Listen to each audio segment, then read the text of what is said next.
afternoon I'm presenting with my colleague Brian Corey-Sherwin about Couchbase and at LinkedIn, the 2015 edition. So an overview of this afternoon's talk. I'm going to give a little bit of background about the LinkedIn story and how we came to use Couchbase, how we do some of the development and operational work around Couchbase, setting it up, etc. Look at the tooling from 4 different aspects. Brian is then going to do a deep dive on LinkedIn's use of Couchbase as a source of truth database, and then we'll take questions for both of our talks. So my name is Michael Keogh. I'm a site reliability engineer at LinkedIn. I actually am the SRE for profile and higher education. So at LinkedIn, we don't actually have a cache team like some other companies do. We have what we call the Couchbase virtual team, as you'll see from my t-shirt. So this is a collection of SREs from different SRE teams who work on our Couchbase clusters for our respective teams. So as an SRE for profile and higher education, my team basically has 3 Couchbase clusters that we use for our products and services. And I've got a Bachelor of Engineering from the University of Queensland in Australia. So the LinkedIn story. So as some of you will know, LinkedIn was founded in 2002, and we've grown to become the world's largest professional social media network. So we have offices in 24 countries. We have LinkedIn's available in 23 languages, and we have over 360 million members. And we are also in the Alexa top 10 or top 15, depending on the month. With that traffic, we also have a revenue of around 638 million per year. So keeping all of these services up and running is quite important to us. So as many of you will know, as you grow, as you scale, it becomes challenging to scale data systems. And things like read scaling become super important. So when we're looking for an in-memory storage, some things are really important for us. Sometimes we need to have pre-warmed caches. Sometimes we just need a straight read-through cache. Sometimes we just need a temporary store for deduping some of our data. And when we were looking for an in-memory database, we needed to potentially be able to use it for source of truth as a source of truth store, as Brian will talk about a little bit later. So up until 2012, we were only using Memcache as a source of truth store for in-memory at least. However, it did have some drawbacks. It was great for simply doing, as a straight up simple cache, but we had the problem of long cache warm-up times. There was no petitioning or sharing data across hosts. We had to write our own petitioning. If we had to go and restart the daemon for whatever reason, it was basically a cold cache restart, which puts strains on not only your database, but also the end user performance. And it's also difficult to move data across hosts, clusters, and data centers. All right. I just need to change the resolution. Give me a minute, please.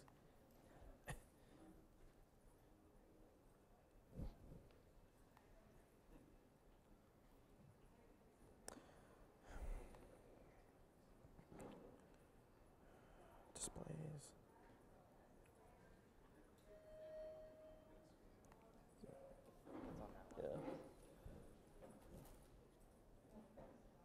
Do the 1280 by. It's the best I'm going to do it.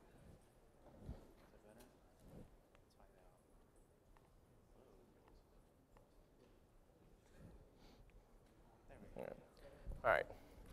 Sorry about that. So as I was saying, it's difficult to move data across hosts, clusters, and data centers. So operationally, it's certainly not ideal.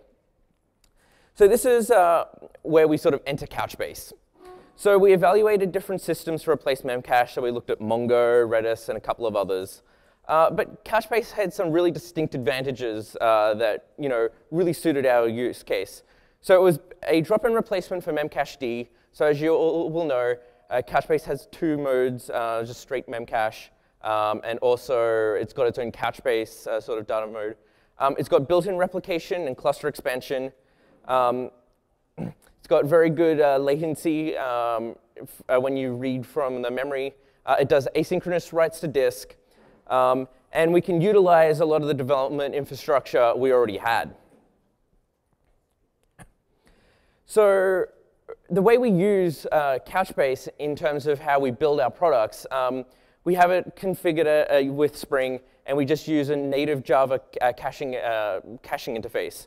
So basically, we just use the Java native Couchbase client, and all the developer has to do to go and migrate from Memcache to Couchbase is just go and update the Spring configuration.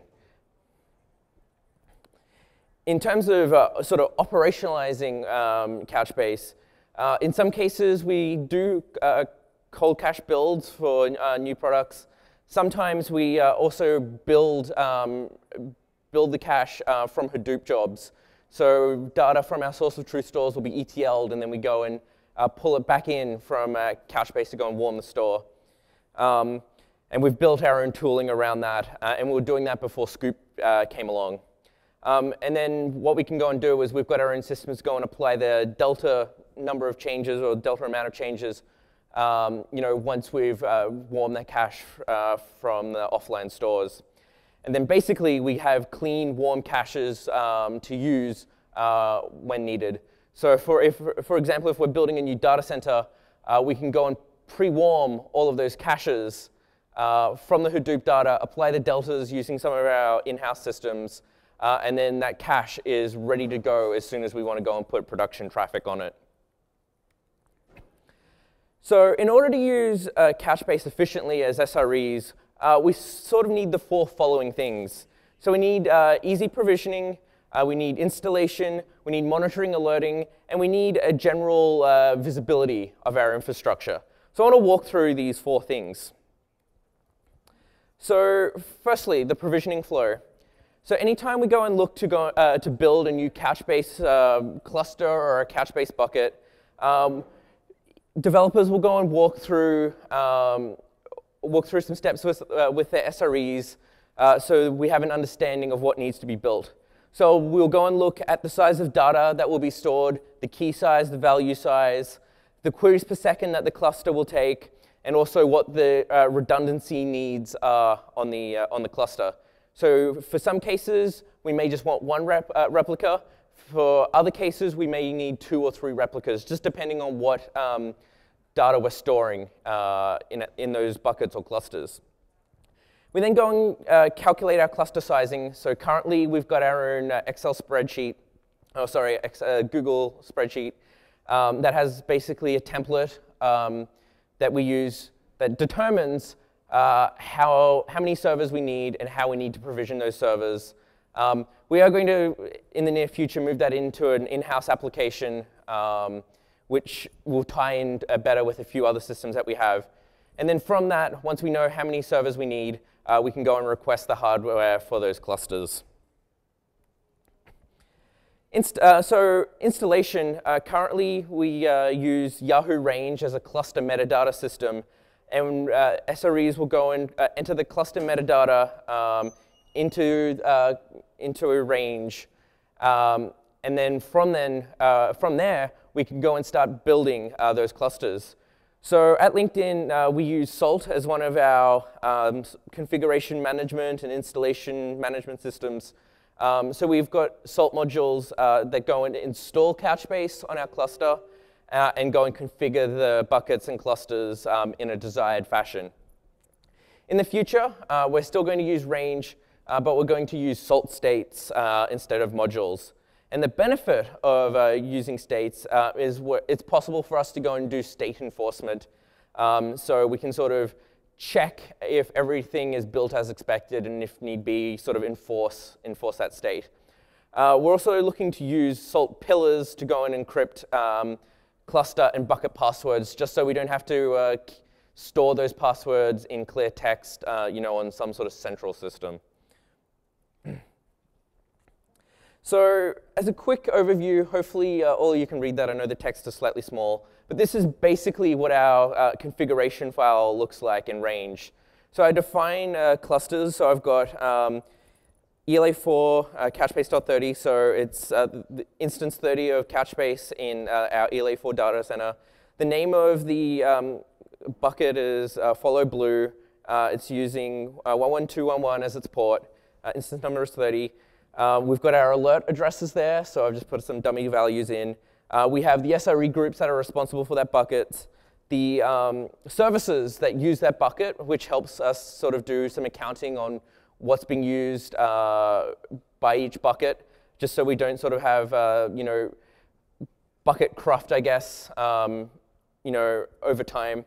And then I define a number of email alerts. So these are basically keys of what alerts we're going to, or what metrics we're going to monitor for on that bucket, and we'll get sent to the get emails sent to the SRE teams responsible for that bucket. So in terms of monitoring and alerting, each Couchbase server runs a daemon, which basically collects metrics every minute via the Couchbase library API. That all gets fed into our monitoring and alerting system. And then we go and use that cluster metadata from the slide before to go and build a dashboard into our monitoring and alerting systems, which we just use Ginger and Python. So to go and build that dashboard, I've got this little couchbase.py script file. Type in, so couchbase.py -i 30, which is instance 30, and it goes and builds the dashboard file, which is basically a YAML dictionary. And it has all the monitoring and alerting information for me. So I know, again, the text is a little bit small, but this is an example of what one of the alerts look like.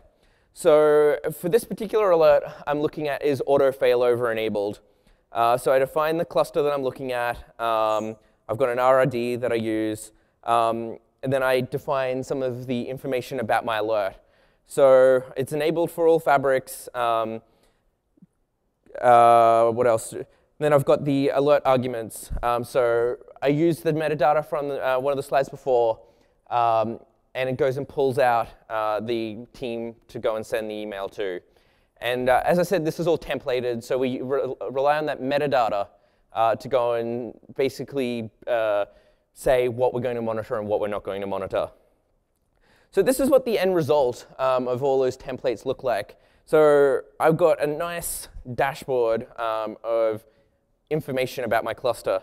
So for this particular version of Couchbase, we pull out 255 different metrics, and we put it all on this dashboard.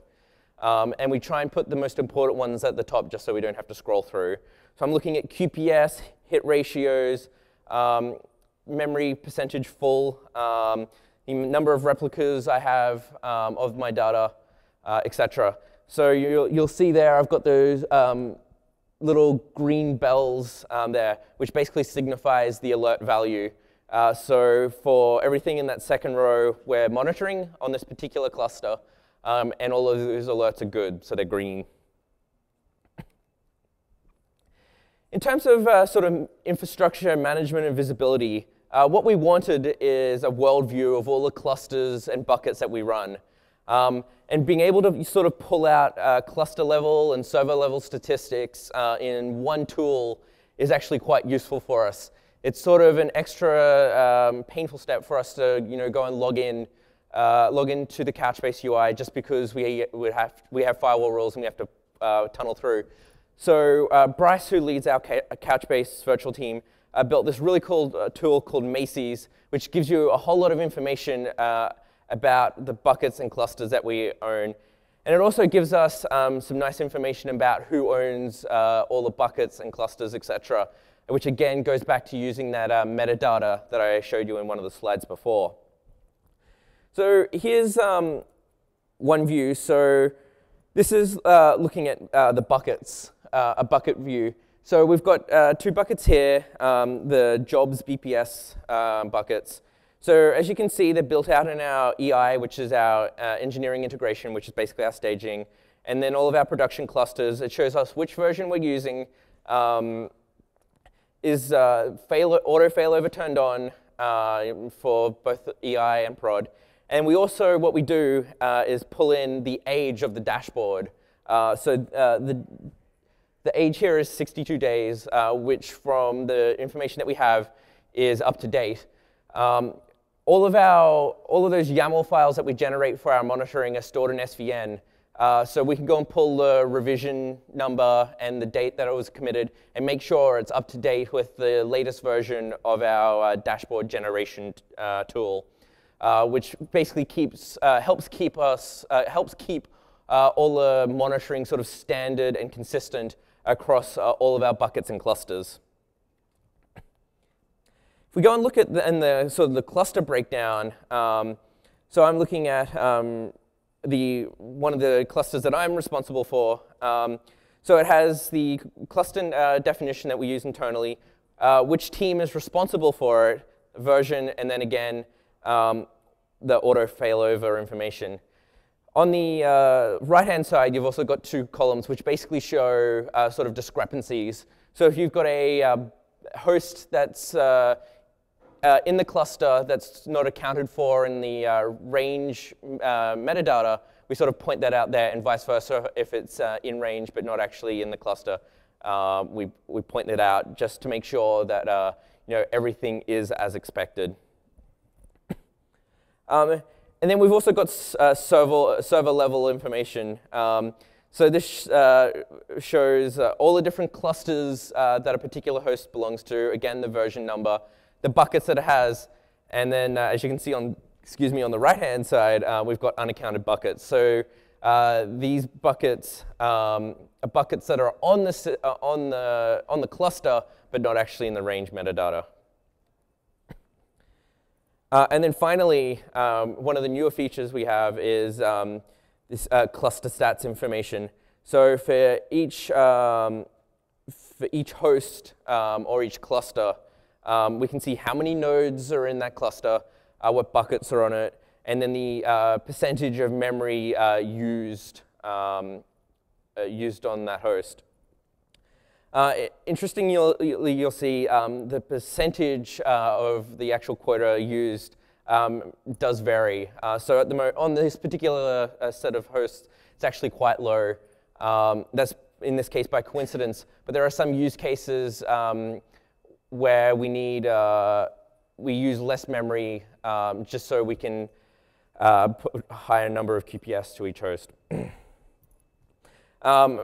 And then we've also got some nice information about sort of like a world view of statistics. So how many clusters we have, how many buckets we have, total number of hosts we have across all of our Couchbase servers, and then some other sort of information about what may be inconsistent. And the part that I really like is what I can now go and do is I can go and give the system a host name, a cluster name, or a bucket name, and it'll go and show me which teams are responsible for that host. And I've actually removed it, but I'll actually go and pull from our on-call information tool the details for the on-call SRE, just so you can easily go and pull that data without having to transverse multiple systems. So in conclusion, what we found is Couchbase fits really nicely into our existing infrastructure. It exposes a number of APIs that we can use and leverage to go and build great tooling around the product, which not only sort of makes it easy to install, but it makes it easy for us to manage as SREs. As I said, we've built a rich set of tooling. This is only a very, this is only the iceberg of what we've built. We've got a lot of other tools to do backups, to go and get into clusters via CLI tools that sort of work around some of our firewalls, etc. And what we're now starting to do is sort of expand our use of Couchbase from just being a plain cache into a store for some of our tooling, which Brian is now going to speak about.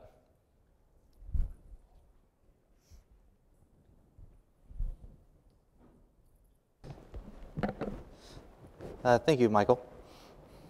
So, as you can see from our previous slide, we had been using Couchbase as a kind of backend store. So now I'm going to talk about how we're trying to migrate into more using it as a database for some of our internal tooling. We still have that very large use case, as Michael showed through all the examples there of using it as a backend store, and we've developed a lot of tooling for that.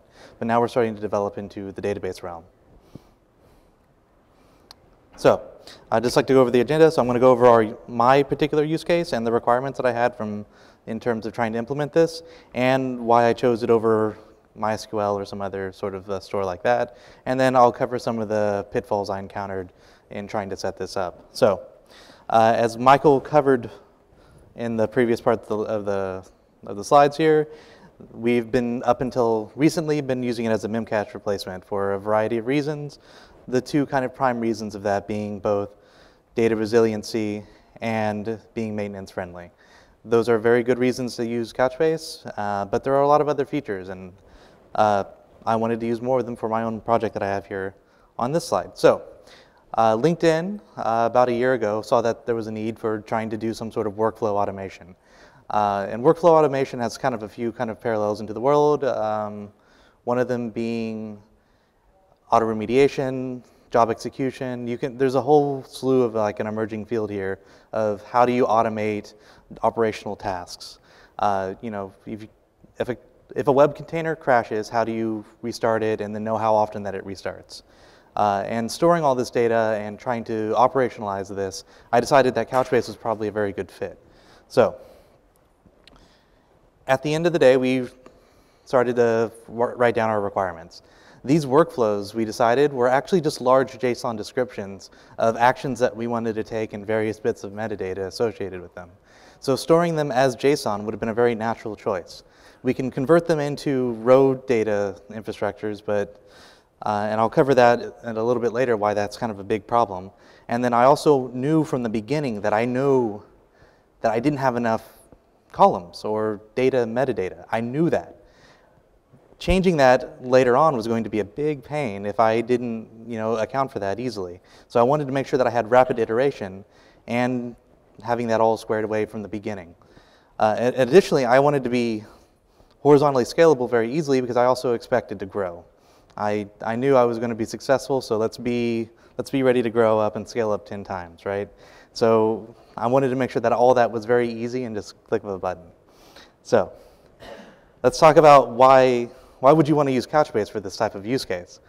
Couchbase is already a document store, so I could just put the entire JSON document directly into Couchbase and extract it at any time. Very easy for me on that. I could use views for indexing to get some sort of idea of what documents I was putting in there and be able to extract them for both historical purposes and trends and making sure that I wasn't doing anything too crazy in the auto remediation world. If you try and restart 600 plans in a second, something's probably wrong, and you might not want to do that. And without views, I wouldn't be able to tell that. I'd have to have some sort of other indexing solution going on. Furthermore, I wanted to make sure that I had data resiliency so I could keep track of how often I was doing things and have guaranteed disks, or mostly guaranteed that it gets to the disk for resiliency purposes for that maintenance-friendly part that we discussed earlier. Additionally, I wanted to make sure that I could replicate it between our different facilities so that every facility could have a full view of the world of auto remediation so that no one facility was operating in an island and not being able to understand what was going on. And Couchbase is really easy to manage. Adding servers to clusters, not that particularly challenging. Setting up XDCR, really easy. I just went through and everything that I wanted to do was a couple of mouse clicks if I wanted them to be mouse clicks, or just a REST post if I wanted it to be a REST post. So all of my requirements seem to have been just hit on with Couchbase. But in the sense of fairness, I decided to look at MySQL. And the biggest things that I had on MySQL was there was a huge upfront cost in deciding what the scheme was going to look like. I didn't know what the scheme was going to look like at the start. I knew I was missing fields and columns and external tables and foreign keys. I went to go talk with a couple of DBAs to tell me how would I build this table structure out, and I talked to 3 and got 5 answers. I don't know how that happened. And I haven't been a DBA before, but I've been familiar with it in the past. And resizing tables is not my favorite thing to have to sit through when you add more columns. And just being able to do the rapid iteration just really hit the head on why I should probably stick with Couchbase on that front. But Couchbase was not all, easy peasy, right? There's a couple of things that you need to be aware of in Couchbase versus MySQL, especially when I'm trying to do consistency and durability questions. Like, the writes aren't necessarily guaranteed; they're kind of best effort, and the consistency and the durability and the consistency come into question. The atomicity you can work around pretty easily, but it's not all necessarily ordered unless you write the ordering in your own software, which goes into the concurrency question as well. It's really good for concurrency as long as you don't need to do things in order. If you get like 70 requests at once, you probably want to do one by one instead of all 70 in parallel and potentially do 70 actions, like say restart the same thing 70 times in sequence, or in parallel rather than doing them in sequence. And the other kind of big problem was Couchbase is new and different technology. With MySQL, I could go up to a lot of people and ask them, like, what's going on here? Tell me about this MySQL thing that I found. And then they'll be like, yeah, I saw that back in 92 or whatever, in the Great War of MySQL, I don't know. They could tell me these things, and I could learn from them. But with Couchbase, it was a relatively new player on the field, and there's not a lot of expertise, at least within individual companies. You have to go out into the world and meet great people and talk to them about what they've learned. And those are kind of the biggest pitfalls for me on going to Couchbase. And then, yeah, if you do have questions on auto remediation, I do have a meetup, so please check it out. My slides and probably Keo's slides will be posted up onto SlideShare, probably under my name, which is Brian Corey Sherwin, which I didn't write down on the last slide, and oops.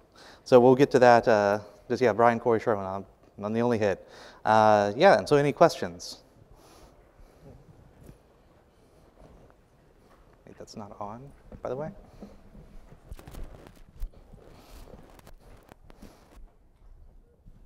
You mentioned that you faced some challenges on concurrency. What kind of challenges you faced and how did you resolve it? Yeah, so I had to turn mine off. Keo, you can go ahead, and I'll just stay back here for the questions. Yeah, concurrency. So for auto remediation, if you have a bunch of jobs come in at the same time, workflows that you want to execute, say 70 hosts say request to be restarted, but for your own service, what if you only have 70 services, right? Or 70 things serving that. If you restarted all 70, that would be a user availability drop. That would be probably unacceptable. But it's very possible for 70 things to be sent in at once. And without some sort of locking mechanism that you would to be able to catch that there are 70 happening, with Couchbase, it's very easy for Couchbase to just see 70, and then your worker threads pick up 70 new jobs, and then 70 new jobs get executed concurrently because they're all in flight at the same time. Is that okay? Oh, I like this. Okay, the way you come to us and answer the questions so very well. KRS Murthy. LinkedIn has introduced video, documentation, etc., additional features for, of course, was there, but not as good as I want it to be. How did Couchbase make it more convenient for you to do, especially more on the video if there's a streaming requirement, so on? So no video is stored in, or no media is stored in Couchbase. It's basically either used as a binary memcache store or a JSON document store. No, we've got a whole other system that handles all of our media systems, all our media data. I know you mentioned about MySQL and Couchbase migration. How do you see from the cost perspective, were there any savings versus I know there are different aspects of it, like, so if you can. Yeah, so I personally haven't seen any data that does like a cost-benefit analysis between MySQL and Couchbase. For, I guess, us as SREs, we don't necessarily see the financial side of it. What it really comes down to us is, does the product meet our use case? So, for Brian, Couchbase did a much better job than MySQL for his particular use case.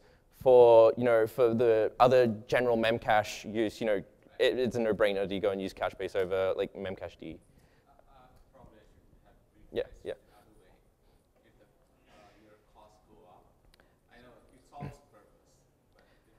So the question is, did the cost go up? Honestly, I don't know. Sorry. Brian. What are the reliability features that you looked ahead of time using this, and what happens, tested it, and stress tested it? Reliability in software engineering, database, servers, stress testing is going to be so important. Have you done that, or you are not doing it? So there are some use cases that will go and stress test a cluster. One of our colleagues, Jerry, he's actually doing a talk in Yahoo 2 just after we finish about his use case and performance. So, his use case is actually sort of really stressing Couchbase, so he gets some more performance data for the rest of us to use. Couchbase has a lot of workload generator tools, and we've got a cluster which we can go and do. There's just like a sandbox for testing different features. Yeah, we did do stress testing before we started using Couchbase, just to see what type of query load it would handle if it was within our realm. We did, I think, just amounts of random data reads. It was just a load generator just to see, just to see what the type of load that we could. Yeah, we just wanted to make sure that it could handle what we could. Yeah. Yeah, Jerry's talk does a lot of good stuff. It's right after this one at Operations Track. Hi, does LinkedIn store any customer critical data at all in Couchbase? So at the moment, we don't use Couchbase as a source of truth store. So anything that sort of customer criticals being backed by, MySQL, Oracle, or Espresso, which is our own in-house built tool. Couchbase is just used as a cache, more or less. Most of the time, most of the working set of the data may be in Couchbase as it is. So the actual, number of reads to the source of truth store is probably, fairly low, depending on the use case. So the question is there any further plans or future plans to use Couchbase as a source of truth store? Not yet. For some of our internal tooling, like stuff I've built, stuff Brian's built, we're using Couchbase as a source of truth store. In terms of, for production data, no, not yet. We probably need some other processes around ETL, as well as, making sure that we've got all our durability, completely nailed down before we start moving, customer critical source of truth data there. Just because if we lose, someone's data, that's bad for us. So when you replaced Memcache with Couchbase backed Memcache buckets, how did you implement the expiration policies? Because Couchbase doesn't have, expiration on top of, except that document can be expired. But if you have to implement a LRU or any other algorithm on top of the expiration, did you write your own layer, or you kept updating the documents? Yeah, I can answer that. So one of the requirements of being migrated in the Couchbase is, so as a migratee, as someone being migrated to, we go to the engineer and say, look, your data is not resilient right now, and if you lose it, you could potentially get a performance hit on your product. If you want to use this resiliency feature, you should make sure that you set TTLs on your data so that we don't, because not having a TTL in Couchbase just leads to heartbreak for the most part, because the LRU won't evict it, and then your Couchbase memory will fill up, and then stuff happens on that side. So we make sure that the person being migrated in their own application settings are setting a TTL appropriately. Yeah, but you can set the TTL, but there is a requirement whenever the data is being accessed and you want to have a sliding expression policy. For implementation of the sliding expression policy, you have to update the document in the memory. So you have to keep, so there is no point of, yeah, that's, whenever you access, you update the document. So in Memcache, you didn't have that problem. In Memcache, you have better control over the expressions which are more advanced than the, like for example, you can just select an algorithm and you can just run that algorithm and expression will be taken care of automatically. But in case of Couchbase, you are dealing with a document and you're always setting the TDL for the document every time you're hitting if you have to implement the sliding expression versus LRU. So there is no way of implementing LRU in Couchbase, right? You can just set a TTL once and you can wait for it to expire, and then whenever the next SQL comes, there will be a cache miss and then cache will be populated after. from my stance, and Keo, correct me if I'm wrong, this is all handled inside of our client so that the TTLs are being set via the client, not by the, or inside the Memcache / Couchbase client inside the apps. So it's more of just a kind of a thought, right? So if you use, like, say, MySQL, Oracle, or something else for, like, ACID compliant data, and you use Couchbase for something that can live with eventual consistency, you have these proliferations, and it's operational nightmare, right? One group of people learning how to use Couchbase, another group of people like, SQL, MySQL. I mean, any response to that? So from our point of view, like SREs at all don't touch databases. So there's not, I guess it's just SREs have to learn a new skill set. It's not I don't think it's a huge deal for us. Like Couchbase is extremely simple to use. It's got most of the same, principles as Memcache. So the learning curve isn't, huge there at all. I remember, when I started last year, someone showed me how to install a Couchbase cluster, and I was sort of blown away by how simple it was. Yeah. For example, if you have to make a mental kind of adjustment, Yep. hey, if I can afford to lose something, I'll put it on Couchbase, and if I can't lose anything, I'll put it on MySQL. Well, that's something on the stance of what data that you're okay to lose. If you're already we're putting it in Memcache, you should be prepared to lose it. In the case of Couchbase, if you're using it as your data store, then that's just something that you need to be aware of from the beginning as well.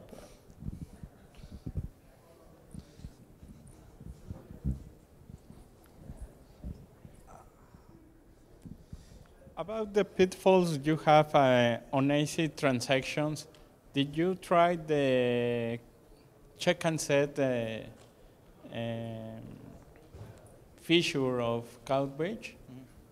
Yeah, that would help solve atomicity problems, right? So that you can make sure that nothing's really overriding. But for me on that side, I just tried to ensure that there was only ever going to be one writer at the same time. And the bigger concern was just the concurrency aspect of it, because you're not guaranteed the reads are being ordered, that the reads are in parallel. I would have to implement that on that side of deparallelizing the reads so that reads can happen in sequence of writes. You see what I mean?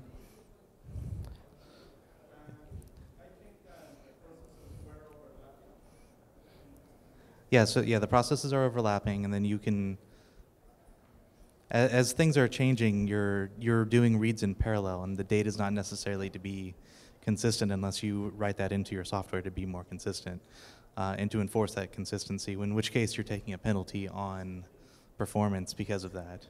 So you can either bite the bullet and take the performance, or just assume that consistency or the massive parallelism that you're getting from Couchbase is a blessing or a curse in disguise.